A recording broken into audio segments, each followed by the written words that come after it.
I'd like to welcome Colonel Art Friedlander here, one of the world's foremost experts on anthrax and the senior military scientist at USAMRIID, as well as my boss, Colonel Ed Eitzen, who's chief of the Operational Medicine Division at USAMRIID. Maybe Colonel Friedlander would probably be best suited to answer that question. Sure. Well, anthrax is a naturally occurring disease. It's a zoonotic disease of herbivores, and that means domesticated animals such as sheep, cattle, goats, and also wildlife. It occurs throughout the world, which is indicative of the fact that the spore does occur in the soil throughout the world. Now, humans become infected under natural circumstances by contact with infected animals or contaminated animal products such as wool or hair or hides or bone meal, by either the cutaneous, the gastrointestinal, or the respiratory route. And here we can see a picture, I think it's coming forth, of a rhinoceros. This is actually an endangered species in the national parks of South Africa, and one of the problems facing these rhinoceros is anthrax, in fact. And I think the next slide shows a zebra, again, wildlife threatened by anthrax. You know, Doris, anthrax is, as we alluded to earlier, an organism that's found in the soil in many parts of the world. Now, it's not quite so common in the United States, but in Iran, Pakistan, Afghanistan, many of the new republics of former Soviet Central Asia, and in parts of sub-Saharan Africa, anthrax is very, very common. And even in the United States, there are areas of the country where one does see a heavy anthrax contamination of soil. Texas, Oklahoma, the Dakotas, for example. Here's a cow, in fact, in Texas, and I show this picture in honor of Colonel Parker, my boss. Colonel Parker is an Aggie, a graduate of Texas A&M University, and this is a Texas Longhorn. And Bevo here has succumbed to anthrax. He's given the hook'em horns sign there. So. Colonel Friedlander, though, how does anthrax cause disease? What happens is that the spore is the infectious form of the organism, and the spore enters the host, and then the spore germinates, that is, into a bacillus, a rod-like shape of the organism. And the organism then has the capacity to produce two toxins, the so-called edema toxin and lethal toxin, as well as a capsule. And the toxins interfere with the host response to the organism. And one of the key roles of the key players in the toxin is the so-called protective antigen. But it's the toxins that cause local damage to the tissues and the capsule that interferes with phagocytosis of the organism that enables the organism to survive in the host. Okay. Colonel Eitzen, how does this translate to presentation of the disease? Well, Doris, it depends on the route of exposure. The most common form of anthrax is the cutaneous variety, which causes over 95% of naturally occurring cases of anthrax. And this is caused by spores entering breaks in the skin of the person infected. There is a natural progression of the lesion of anthrax from papule to vesicle to an ulcer to a black eschar. Now, the first picture you saw was a papule. This is a vesicle form of the disease, and this is followed by ulceration, as seen in this photo, finally by eschar formation, as seen here, which is a necrotic central area of the lesion. Also, the organism produces quite a bit of edema in some lesions, as in this next picture of a Haitian child. You can see the lesion on the Haitian child's lower eyelid, and quite a bit of edema caused by the edema toxin that the organism produces. Sometimes this can be very, very pronounced. The case fatality rate of cutaneous anthrax is 20% without treatment, and less than 1% of cases if appropriate treatment is given. Colonel Friedlander, what is the treatment of choice? Well, the treatment of choice is penicillin. This is for naturally occurring anthrax, since essentially all strains are sensitive to penicillin. However, in the context in which we're discussing this today, that is in biological terrorism, we have to consider the possibility that it may be resistant to penicillin. And in that case, one would consider using a fluoroquinolone, such as ciprofloxacin, or a tetracycline, such as doxycycline. Okay. Ted, what other forms of anthrax are there? Well, in addition to the aerosol form of anthrax and the cutaneous form of anthrax that we've just discussed, there is a third form, gastrointestinal anthrax. This is a very rare way for anthrax to develop. And probably the reason it's so rare is that you have to get it by eating contaminated meat. And usually anthrax is a pretty rapid, pretty messy death. And most animals that would die of anthrax probably wouldn't be butchered for human consumption. So again, pretty rare way to get anthrax. But when you do see those rare cases of gastrointestinal anthrax, the pathophysiology is somewhat analogous to that seen in the other forms. In other words, it's a lymphadenitis, a hemorrhagic lymphadenitis. And here on the screen, you see a picture of those hemorrhagic mesenteric lymph nodes. So somewhat analogous to the lesions you'd see in the other forms of the disease. Okay. Colonel Edson, what would be the most effective way to disseminate anthrax as a VW weapon? Well, Doris, the best way is through aerosol dissemination. Remember the subway scenario we just saw.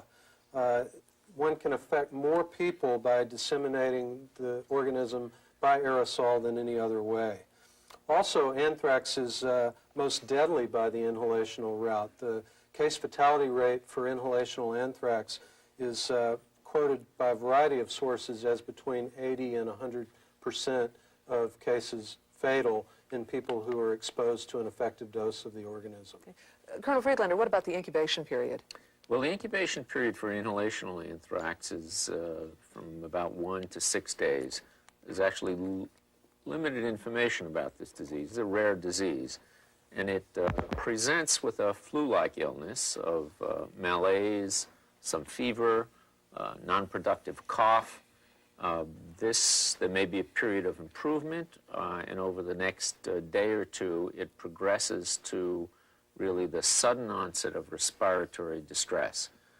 This is marked then by some chest compression symptoms, pain in the chest, and stridor, so that there may be a change in the voice. And this is probably at the point where the disease, as we discussed, is spreading from the lymph nodes in the chest to the mediastinum. These severe respiratory symptoms then will progress over the next day or two with spread into the bloodstream of toxemia and eventually hypertension and death within 24 to 36 hours. But at the outset, it doesn't sound like it's anything other than the flu. I mean, how do you tell the difference? Well, Doris, that's a good point, and that's a very valid point, because that's exactly what happens. At the outset, it doesn't look very different from the flu, and that's what makes it a tough disease to diagnose. And unfortunately, you have to do that diagnosis early on. So it's going to be a big, big problem for us. The physical findings in early stages of anthrax are nonspecific.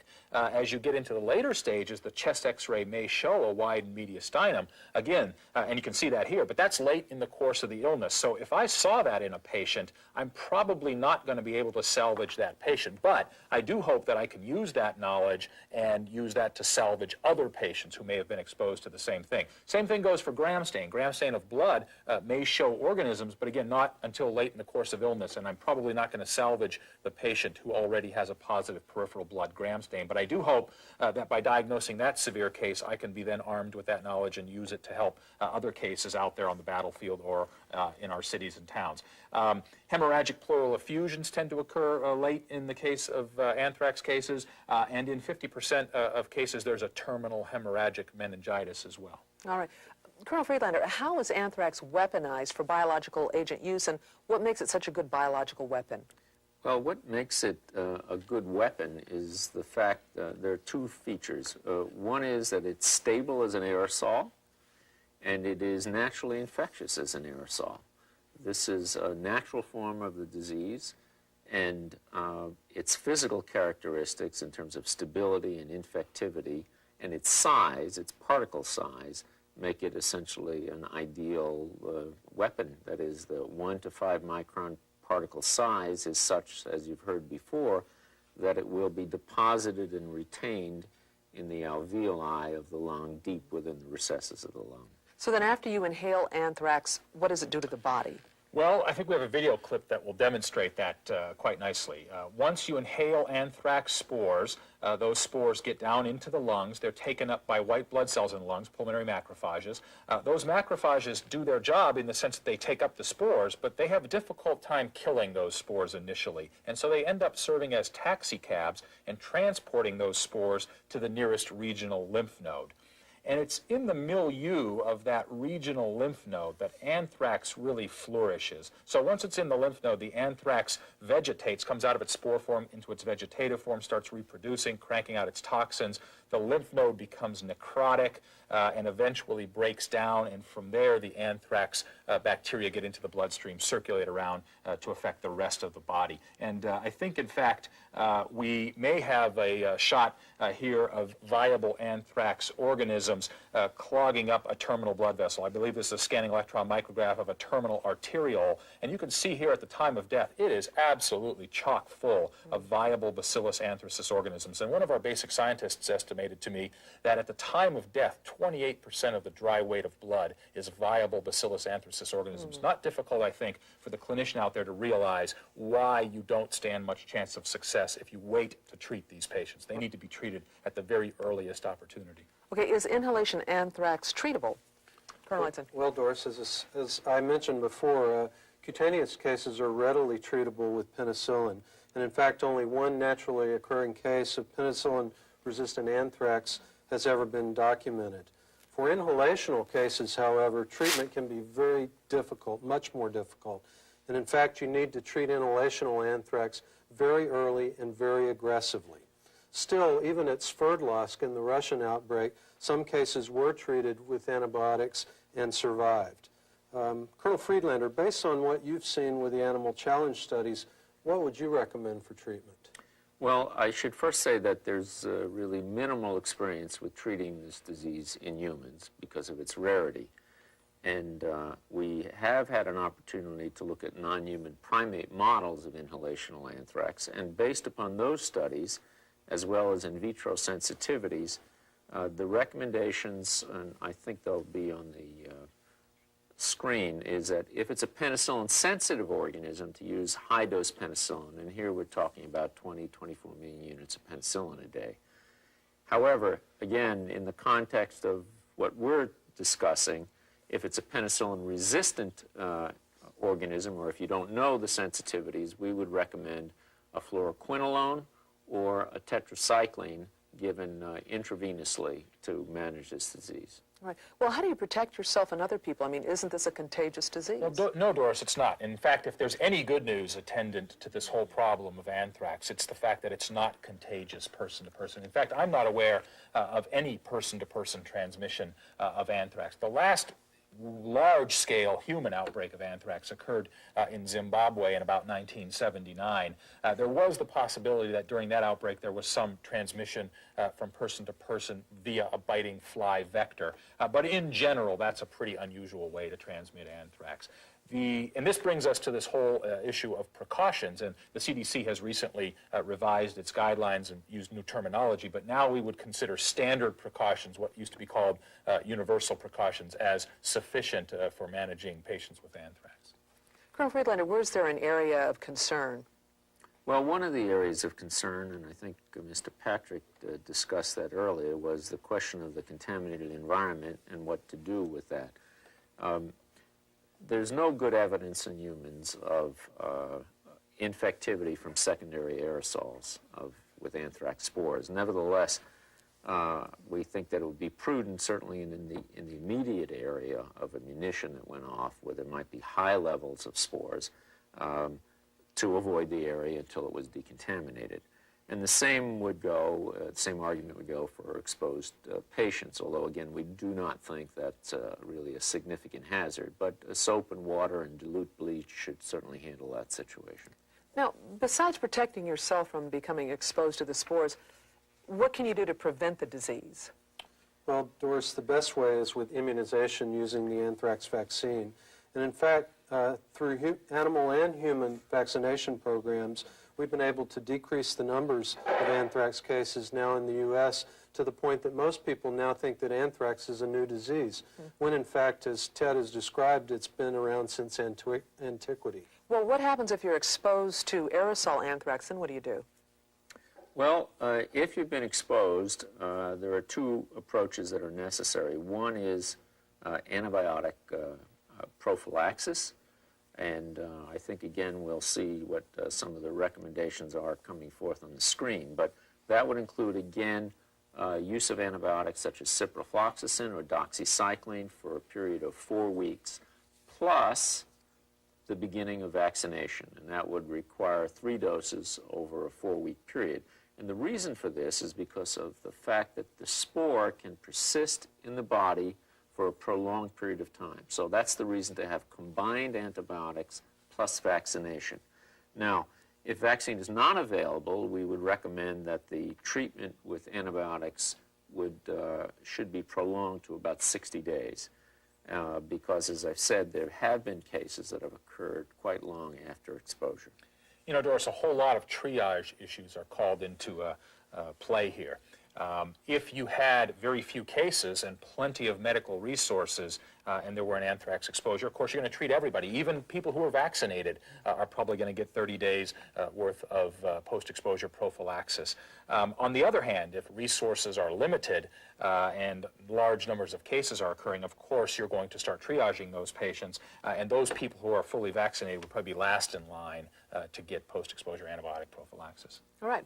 Well, before we start our discussion on the anthrax vaccination program, we have an interview with Dr. Rick Spiegel from the CDC describing the decrease in numbers of anthrax cases. So let's take a look at that. Probably the most effective intervention in reducing anthrax in humans has been the initiation in many, many countries of effective animal vaccination programs. And these have proven to both stop epidemics of anthrax and prevent epidemics of anthrax from occurring. There are some states that are more highly endemic for animal anthrax, and in those states, for example, one notable state might be Texas. There is a high knowledge of anthrax as an animal health problem, and as such, they vaccinate more often there, as well as in other states, Texas, Louisiana, Oklahoma, South Dakota, North Dakota. Those would be some of the notable states where anthrax is known to be an animal disease and therefore known to be a risk of human disease as well. The worldwide control of anthrax, probably the most important intervention that has taken place, has been the widespread institution of the Stern animal vaccine. In areas of high endemicity, the Stern vaccine, which is a live bacterial spore vaccine of Bacillus anthracis, has been remarkably effective in reducing the number of epidemics that have occurred in animals, and in addition, the number of cases that have occurred in people. In other settings, such as the industrial setting, the human vaccine has been widely used, and this is a cell-free filtrate vaccine, which is totally different than the animal vaccine, but again has been very, very effective in reducing the number of cases of industrial anthrax that have developed. Well, most of you have heard about the anthrax vaccine, especially if you're in the military, and we're very fortunate today to have Colonel Roger Opio here. And Colonel Opio is responsible for the implementation of the anthrax vaccine implementation plan. Colonel Opio is the current Chief of Operations at U.S. Army MedCom, and welcome, Colonel Opio. Thanks, Ted. Great to be here. Well, the threat of anthrax, I think everyone realizes, is certainly a great threat. And in fact, in 1970, the World Health Organization conducted a pretty frightening study, and they assumed a bad guy was armed with 50 kilograms of various agents and was able to spread those agents along a 2-kilometer front upwind of a city of 500,000. And they looked at several putative agents, and amongst those was anthrax. And by far, anthrax presented the most frightening scenario, a scenario where there would have been at least 125 100,000 total casualties, 95,000 of whom would have died. I think given this, we can all see why the Department of Defense is so eager to step off on an anthrax vaccination program, and I wonder if Colonel Opio, you could shed a little bit more light on this program. Sure. As Dr. Sue Bailey indicated this morning, it was truly a landmark decision that was made by the Department of Defense to start an immunization program to make sure that these threats that we've discussed earlier today are in fact in place for those that are the most at risk. We can see that the analysis has been done through the intelligence community, and we have developed an implementation plan that will be executed over the next 5 years. A very fast-moving train. From January '97, when the Secretary of Defense came up with the implementation plan, HA supplement that with a tracking system because of the nature of the immunizations, and then finally an execute order given by Secretary Cohen. So this has been a very fast-moving track and truly a landmark decision, as she indicated. The Secretary of the Army has been designated as executive agent for this, with the Surgeon General responsible for the implementation of the program.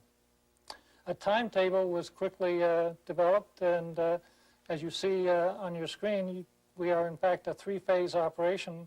We have in fact started with the 2-March deployment to Southwest Asia, and we have immunized about 40,000 individuals during that phase. We're currently, as of 9 September, started in Korea, and currently we have about 25,000 out of the total population that are currently immunized as of today. And by that, I mean that we have a recording of those immunizations actually into our data bank.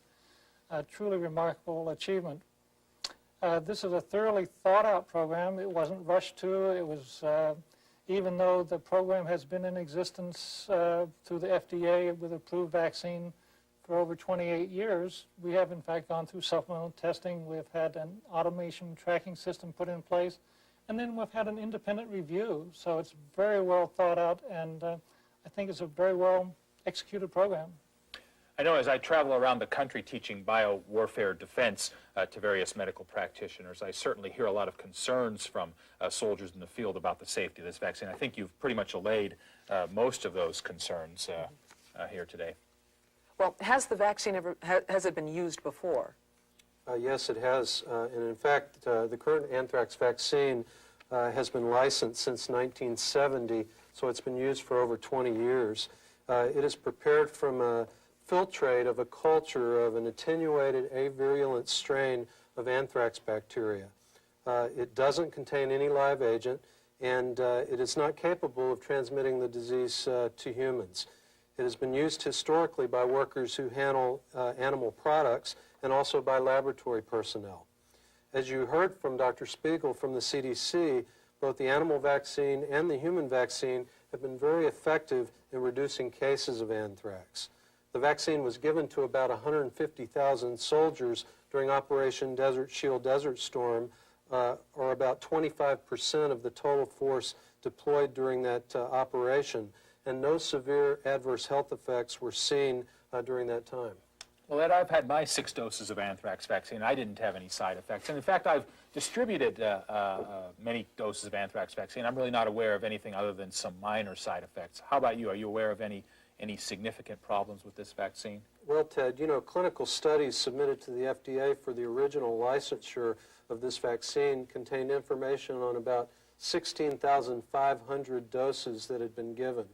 Mild local reactions consisting of redness and tenderness at the vaccine site occurred in about 5% of recipients during the initial series and about 3 to 16% of those who received boosters.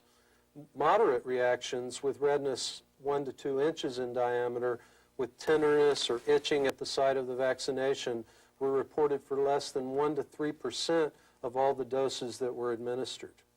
Severe reactions consisting of marked tenderness or limitation of arm motion were reported in less than 1% of recipients. So these reactions are unusual.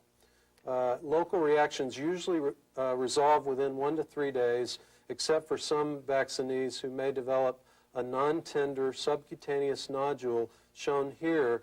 And these little nodules that occur in the subcutaneous tissue can last up to 2 months, but resolve usually without treatment. The biggest problem associated with one of these nodules is to have a surgeon around who doesn't have enough to do. Only 4 systemic reactions were ever reported in the original licensure data, with fever, chills, body aches for up to 24 hours. So systemic reactions with this vaccine are very rare. There has never been any evidence of any long-term side effects of any significance associated with use of this vaccine. Well, Colonel Edson, is there a formal reporting system for something that you wouldn't expect to see? Yes, Doris, there is. And in fact, any severe reactions should be documented in the patient's medical record.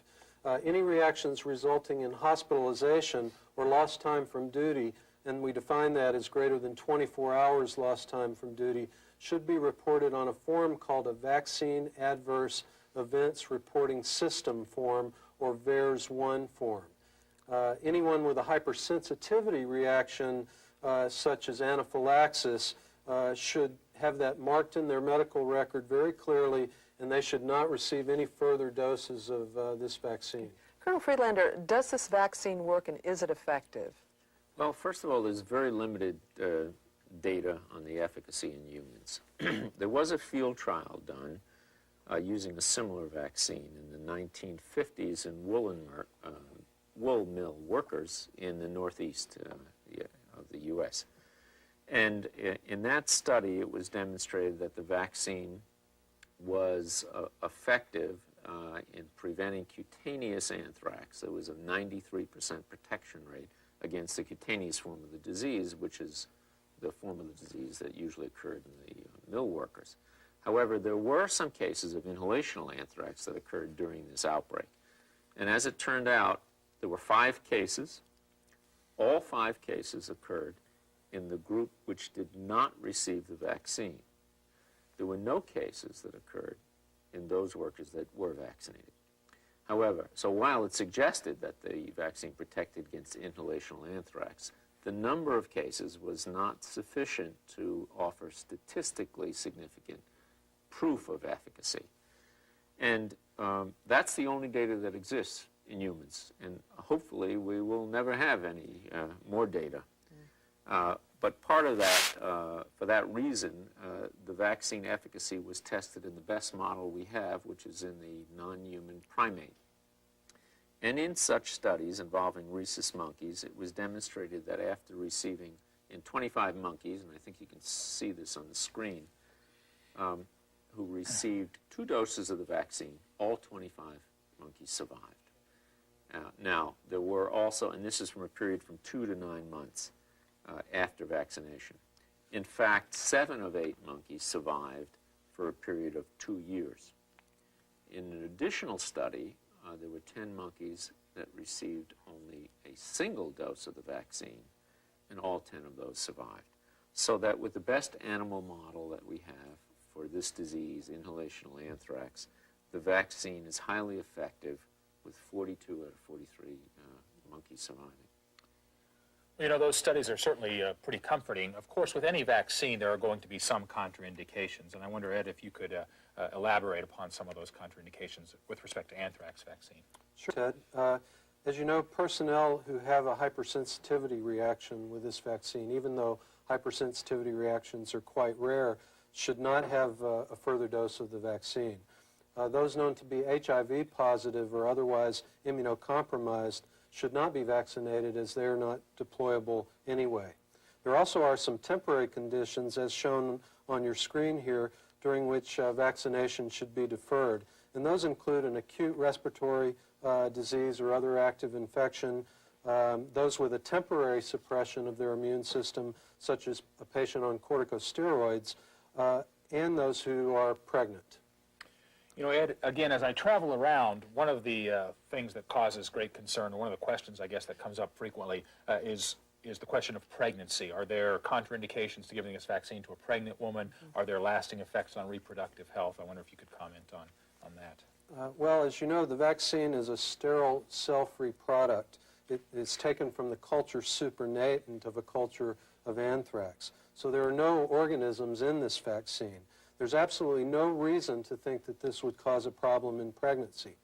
However, the risks associated with immunization during pregnancy are unknown because it hasn't been studied. and prudence dictates, therefore, that the vaccine should be deferred during pregnancy. While pregnancy testing is not indicated before vaccination, every woman of childbearing age should be questioned about the possibility of pregnancy, and if she may be pregnant, she should be referred for further evaluation before immunization continues. After she is no longer pregnant, if in fact she is pregnant, the vaccine series can continue where it left off. There's no reason to interrupt breastfeeding either, as the vaccine can be given to lactating women. If there are any questions, certainly the woman should be referred to her primary care provider for consultation before continuing with the vaccine series. Well, thanks, Ed. Therefore, just to summarize for those of you out there in the audience, before immunizing any woman, you should ask her whether she could be pregnant. If there's any chance that she is pregnant and it's not already documented in her medical record, then she should be referred for a pregnancy test. If that test is negative, that female soldier should be vaccinated. If the test is positive, she should be deferred from immunization until completion of the pregnancy, as Colonel Eitzen stated. And I want you to remember that all vaccines, or virtually all vaccines that we use in clinical medicine today, including the anthrax vaccine, are labeled as pregnancy category C. And what this means is we don't have good information that proves that they're safe in humans. On the other hand, we don't have good information that shows that they're not safe. And in the case of the anthrax vaccine in particular, again, as Colonel Eitzen alluded to, there's every reason to think this would be safe, but again, pregnant women should still be deferred from further immunization. Okay. So how is the vaccine given? Well, it's given subcutaneously at a dose of 0.5 mLs, and it's given at intervals of 0, 2, and 4 weeks, followed by doses at 6, 12, and 18 months. So it's a 6-shot primary series as shown on your screen. The 0 dose is the day of the first vaccination. This initial series is then followed up by yearly boosters to maintain immunity. You know, this, just to summarize, this vaccine is certainly a wonderful step forward.